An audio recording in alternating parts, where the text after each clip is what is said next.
Merhaba arkadaşlar. Bugün 8. sınıfın din dersiyle sizlerleyiz. 4. dersimize yetiştik. Bugün konu başlığımız 23. derste Raşid Halife Ömer bin Abdülaziz. Daha önceki dersten okumuştuk. Hz. Musa'nın hayatından bir ibretlik bir hayat. Başka Ali bin Abi Talib'in hayatını okumuştuk. Başka da İmam-ı Ömer'in yoksulla başına gelen hikayeyi okumuştuk. Şimdi neye geçiyoruz? 23. dersimizde Raşid Halife Ömer bin Abdülaziz'in hayatına. Bakalım bu beyefendi kimmiş? Neymiş? Başlıkta da gözüktüğü gibi yazıyor Raşid Halife. Biz bir önceki derste Raşid halifeleri size saymıştık değil mi? 4 tane Raşid halifemiz vardı. Halife Raşid'in. Onların birincisi Ebu Bekir Sıddık idi. Sonra neydi? Ömer bin Hattab, sonra Osman bin Affan, daha sonra Ali bin Abi Talib geçmişti. Bu 4 halifeden sonra kim gelmiş? Ömer bin Abdülaziz. Bakalım bunun geliş sebebi neymiş ve kimmiş? Ömer bin Abdülaziz, konuya geçiyorum, başlığı altına çizgi çizin. Ömer bin Abdülaziz bin Mervan bin Hakem bin Abi Az bin Ümeyye bin Abd Şems bin Abd Menaf. İsmi bu uzun olmasına rağmen siz sadece Ömer bin Abdülaziz bin Mervan olarak kabul edebilirsiniz. Hafız, imam, müctehid, alim demek istemiş herhalde. Abid, zahid, reşid, halife, içtihat imamlarındanmış. Yani çok değerli bir mensuba sahipmiş. Hem imam, hem hafız, hem müctehid, hem de abid, hem de allame. Allame Arapça bir kelime olması gerekiyor ki bilmiyorum ben. Ve neymiş? Raşid halifelerdenmiş en önemlisi.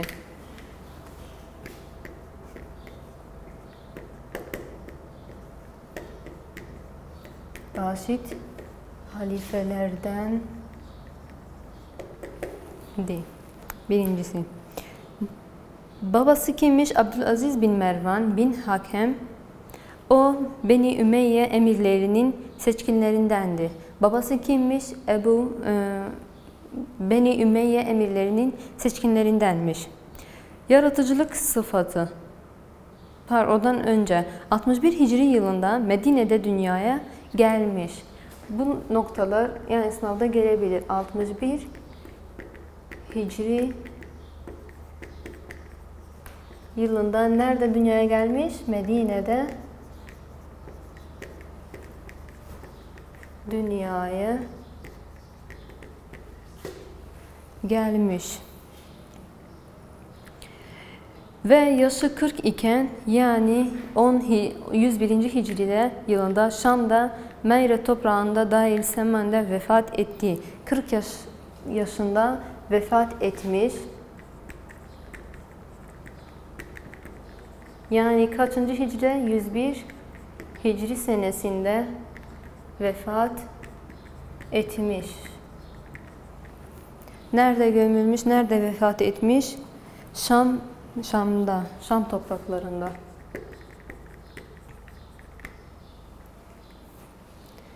Şimdi gelelim yaratıcılık sıfatına. Ömer bin Abdülaziz esmer, yüzü yumuşak, zayıf tenli ve sakallı, güzel bir kişiydi. Ancak kişiselliğinin oluşturmasını etkileyen etkenler ise yani fiziksel sıfat olarak esmer, yüzü yumuşak, zayıf tenli, sakalı güzel olan bir kişiymiş. Ama iç güzel yani iç bilgilerine gelir olursak bilim isteğine ve Kur'an-ı Kerim ezberlemesine erken ikbaliydi. Çocuk yaşta Kur'an ezberlemeye başlamış, bilim isteğine açık bir insanmış. İkincisi sosyal ortamı. Çevrede olan sosyal çevrenin adam yetiştirmekte ve kişiliğini yapmakta etken ve önemli rolü vardı. Birçok kişinin yetiştirilmesinde, bilim adamlarının yetiştirilmesinde önemli bir rolü varmış. Ayrıca Ömer bin Abdülaziz de bir zamanda yaşadı ki onda takva, islah ve bilim ikbal isteği, kitapta sünnet üzerine çalışmak toplumu sarmıştı. Yani yaşadığı dönemde insanlar çok ilme açık, yani ilim isteğinde bulunan bir topluma denk gelmişti. Din isteğine yani sünnet kitaplarını toplamaya hevesli olan insanlarla yaşamıştı. Üçüncüsü, eğitimi Medine'nin büyük fakihleri ve alimleri elindeydi. Kimin eli altında ders görmüş, ders almış? Medine'nin büyük fakihleri ve alimleri tarafından. Gelin sayfa 82. Sayfa 82'de devlet idaresindeki programı. Programı nasılmış, nasıl devlet idaresini kazanmış? Bunu siz kendiniz bence okuyun. Tamam mı? Benim okumama gerek yok. Ben sizin için kısaca böyle anlatayım. Hiçbir şikayet almaması için, yani minbere çıkıp halka dedi ki ey ahali, benim halife olmamı ben istemiyorum, biliyorsunuz. Eğer siz de istemiyorsanız ben bu işi kabul etmem demişti. Millet de hep bir ağızdan, yani camide oturanlar hep bir ağızdan seslenmişlerdi. Biz seni seçtik ey müminlerin emiri. Biz seni seçtik ve sana razı olduk. Emirimizi iyilik ve beraberlikte üstleniniz. Yani biz senden razıyız, sen bir işi yapabilirsin gibi cevap vermişlerdi. O da tamam demiştim, madem siz de beni seçiyorsunuz, beni istiyorsunuz, ben de işimi en düzgün ve en iyi şekilde yerine getirmeye çalışacağım. Şimdi siz bunu kendiniz okuyacaksınız. Tamam mı? Ben geliyorum Ömer bin Abdülaziz'in devletindeki adalete. Bakalım devletinde nasıl bir adalet sağlamış. Birinci görüntü, zulmün yasaklayıp onu mazlumdan kaldırmak. Zulmü tamamen yasaklamaya çalışmıştı ve mazlumları kaldırmaya çalışıyordu. Zulm yapanları hemen onları tutuklayıp hapise atıyordu. Mazlum olanların da hakkını geri veriyordu. Onların mazlumluktan çıkmalarını istiyordu. Yani kendi haklarına geri veriyordu ellerine. İkinci görüntüsü neydi? Ulus bireyinin özgürlüklerini, kefaletini ve yaşayış hayatlarını kalkmaktır ki, ne demek istiyor burada? Yani her bir insanın, bir bireyin özgür bir şekilde orada yaşamasını sağlamasıydı. Onu, yani hiçbir umutsuz bir yoksulluğa kapılmamaları için onlara yardım ediyordu ya da hiçbir tehdit almamaları için yine onlara yardım ediyordu. Bu umurların hepsi de İslam'dan hakimini görevleridir. Şimdi gelelim sayfa 83'e. Ömer bin Abdülaziz'in devletindeki idari durum. Ömer bin Abdülaziz çalışmalarını hayırlı bir islah ehlinden seçmeye özen gösterdi. Çalışanlarını, yani etrafındaki çalışanlarını özen göstererek seçiyordu. İlla ki nereden olması, islah ehlinden seçiyordu. Yani dinine bağlı, kalbinde Allah korkusu olan kişileri seçmeye özen gösteriyordu. İkincisi, Ömer bin Abdülaziz devlette olan çalışmaları küçük olsun büyük olsun kendisi gözetirdi. En ufak bir işte de bir emir verdiği zaman bir kişiye kendisi onu gözetirdi, takip ederdi. Bakın nasıl işi yönetiyor, yapıyor diye. Üçüncüsü, Ömer bin Abdülaziz idaresinde planlama. Her şeyi, yaptığı her iş planlı bir şekilde yapmaya özen gösterirdi. Ömer bin Abdülaziz'in idaresinde düzenleme. Planlamanın şeklinin yanı sıra güzel bir düzenlemeye de sahipti. Beşinci, idari fesadından korumak. Nasıl? Yani hıyanet, yalan ve fitneden uzak kalması için onu çok özen göstererek işlerini yerine getirmeye, idare etmeye çalışıyordu. Bu konumda bitirdik. Hemen geliyoruz 24. dersin tabilerden Zeynel Abidin. Şimdi bunları okuduklarımız hepsi halifeydiler. Halife oldukları için şimdi biz geliyoruz tabilerden Zeynel Abidin. Zeynel Abidin ismini duymuşsunuzdur değil mi? Biz eskiler duymuşuz. Siz de duymuşsunuz diye ümit ediyorum. Hayatını merak ediyorsunuz da bir göz atalım hayatına. Zeynel Abidin kimlerdendi? Seçenek geldi. Seçeneklerde ne var? Sahabelerdendi, halifelerdendi ya da tabilerdendi. Siz hemen tabileri cevap olarak seçiyorsunuz. Tamam mı? Ömer bin Abdülaziz de ne demiştik? Raşid halifelerdendir. Tamam, bunlar seçmede gelen sorulardır. Tabirlerdendir. İlk nokta. Bakalım kimmiş, ismi neymiş? Zeynel Abidin yüksek mertebeye sahip olan ve yüksek mertebeye sahip olan şanlı ve yeri bilinen bir din adamıydı. Yalnız Allah'a ihlasla ibadet ve takvalarından dolayı en iyi insanlardandı. Sadece Allah'a bel bağlamış en iyi insanlardan biriydi. Dolayısıyla bütün Müslümanlar onu severdi.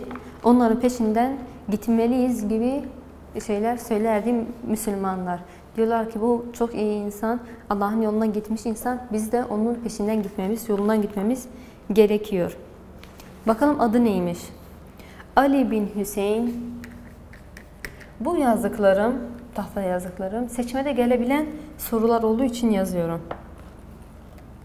Ali bin Hüseyin bin Ali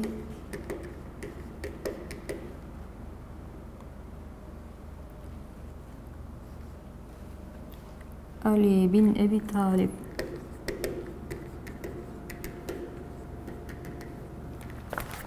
Ali bin Ebi Talib'i tanıyorsunuzdur değil mi? Az önce anlatmıştık. Ali bin Ebi Talib'i Peygamberimizin amcası oldu. Onun demiştim size iki oğlu var. Hüseyin ile Hasan. Hasan ve Hüseyin. Bu da onun oğlu. Hüseyin'in de oğlu kim? Tekrar Ali. Yani Peygamberimizin amcası oğlunun oğlu oluyor. Yani torunu oluyor Ali. Kimmiş? Zeynel Abidin. Gerçek adı Ali bin Hüseyin bin Ali bin Ebi Talib. Bakalım neymiş? İnsanlar da ona Zeynel Abidin soyadını taktılar. Yani gerçek adı bu. Soyadı ise Zeynel Abidin. Neden bu lakap takmışlar? Çünkü o iyilikte ve güzel huylu olmakta en şanslı insanlardandı ve en çok ihsanda insanların yardımına koşan idi. Çok yardımsever ve iyilik, güzel huylu biriymiş. İlim ve takvası, bakın ilimde ne mertebelere gelmiş.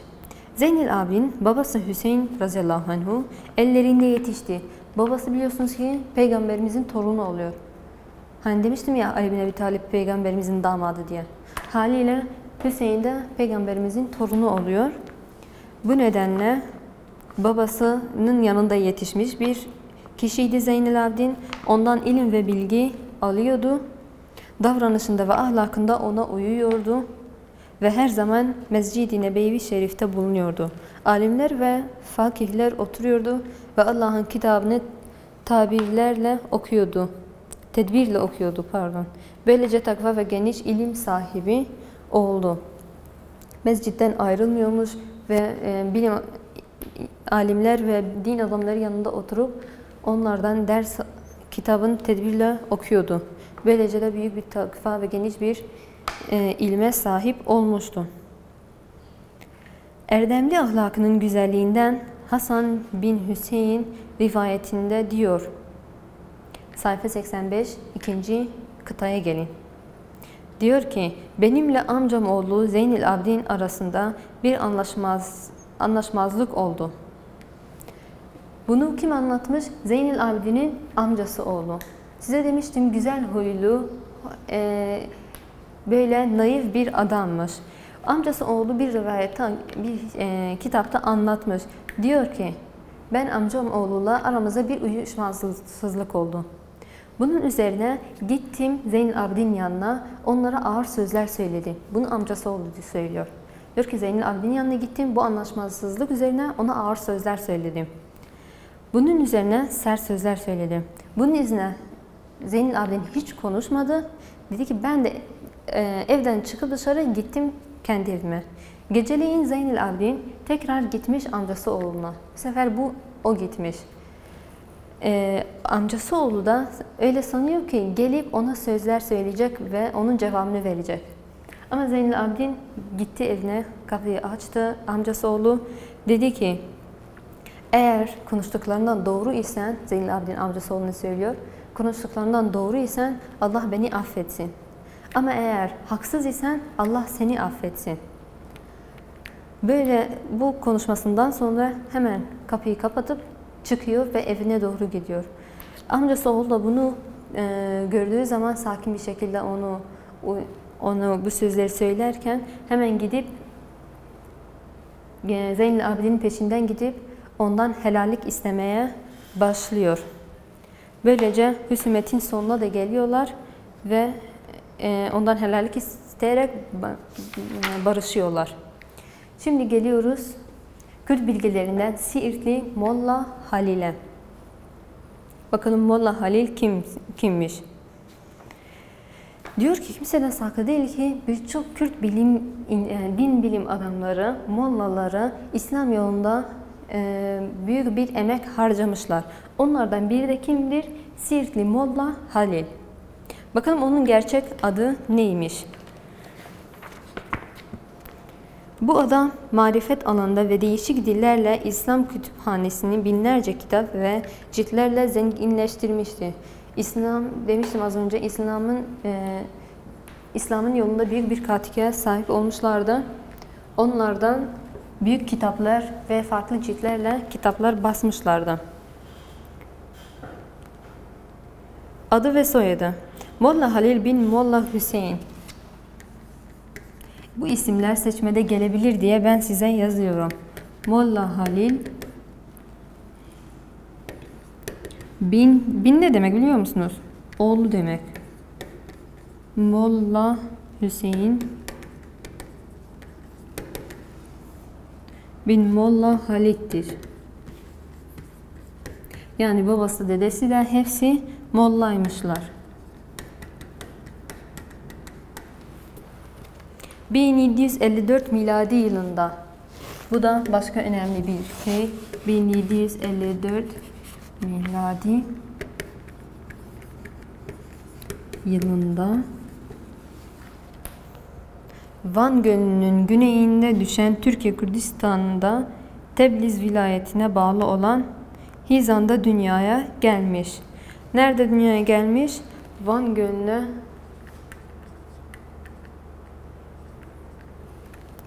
Gölü'nün güneyine düşen Tebriz vilayetine bağlı olan Hizan'da dünyaya gelmiş. Siirt vilayetinde erdemli bu bilim adamı Molla Halil, Türkiye güneyinde ve Irak'ta birçok şehri gezmiş. En sonunda Siirt vilayetinde istikrar etti. İstikrarını almış. İstikrar ne demek? Yani orada sabit durmuş, orada yaşamaya başlamış. Soyadını oradan aldı ve orada 1843 miladi yılında vefat etti. 1843 miladi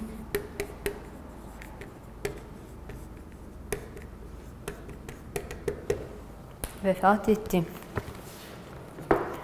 Şimdi gelelim bilim ve kültürdeki Molla Halil'in yaptığı işlere. Yüce alim Molla Halil bilime sevgi duyan ve alimleri takdir eden biri ve belirli bir aileden geliyor. Babası küçükken onu bilim mescitlerine götürüyordu. Kürdistan şehirlerinin camilerinin çoğunda bulunmuştu. O ki zeki, bilim ve alimler sevgi duyardı. Kısa bir sürede okuma yazma öğrenmişti. Molla Halil küçüklüğünden beri camilere, fıkıhlara gidiyordu. Böylece kısa bir şekilde okumayı öğrenmişti. Bohtan Adası, Tebriz, Ahmediye ve diğerleri gibi büyük şehirleri dolaşmaya başlamıştı. Öğretim ve imamlık mesleğinde bulundu. İşlemleri neydi? Öğretim ve imamlık mesleğinde bulunmuştu. Şöyle işaret yapalım. Öğretimleri yani birçok öğrenci yetiştirmişti. Ve imamlık da yapmıştı. Mesleğinde bulunmuş. Küçük yaşta demiştik okumaya başlamış, bu nedenle büyüdüğü zaman çok büyük bir ilim elde etmişti. Bu nedenle öğretim ve imamlık yapmaya başlamıştı. İslam bilimleri ve edebiyat hizmetinde büyük şöhreti olan birçok alim ve fakih öğrencileri yetiştirmişti. Yani bu öğretim alanında öğrencileri büyüdükleri zaman birçok İslam bilimleri ve edebiyat hizmetinde büyük şöhreti olan öğrenciler yetiştirmişti. Onun Arapça, Kürtçe dillerinde edebi özentileri vardı. Arapçada, Türkçe'de biliyormuş. Arapçadan birçok kitap güzel sanatsal yöntemle Kürtçe'ye çevrilmişti.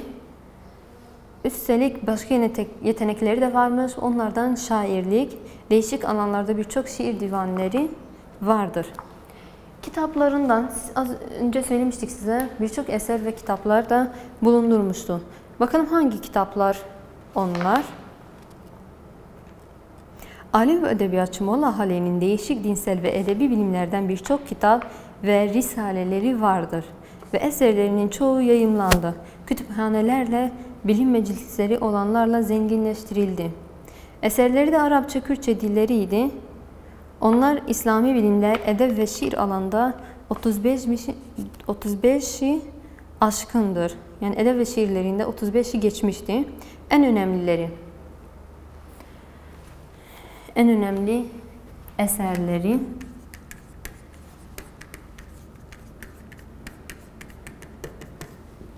birincisi Tafsiratül Kulub, yani Kur'an-ı Kerim tefsiretleri. Bu tefsir olması gerekiyor. Tefsiratül Kulub. Tefsir ne demek? Yani Kur'an-ı Kerim'in anlamını tefsir etmek. Bu da kulub, yani gönülden çıkan bir tefsir. İkincisi Nehcül Name.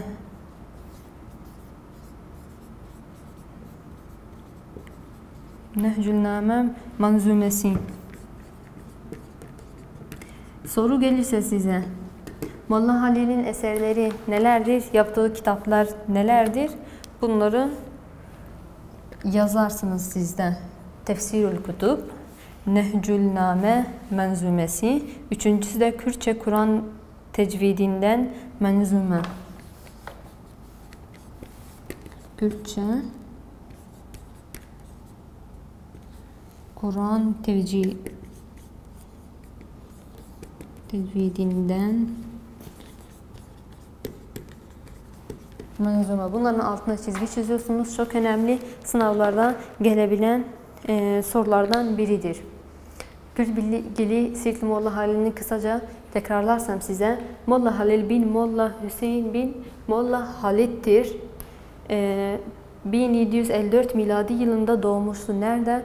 Van Gölü'nün güneyinde, Tebriz illerine bağlı olan hangi köydeydi?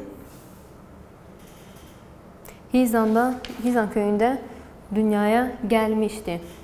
Bu da en önemli eserlerindendi. Tefsiretül Kulub, Nehcül Name menzumesi, Kürtçe Kur'an tecvidinden menzumeydi. Böylelikle kitabımızın sonuna geldik. Size hayırlı günler, hayırlı okumalar diliyorum. Hoşça kalın.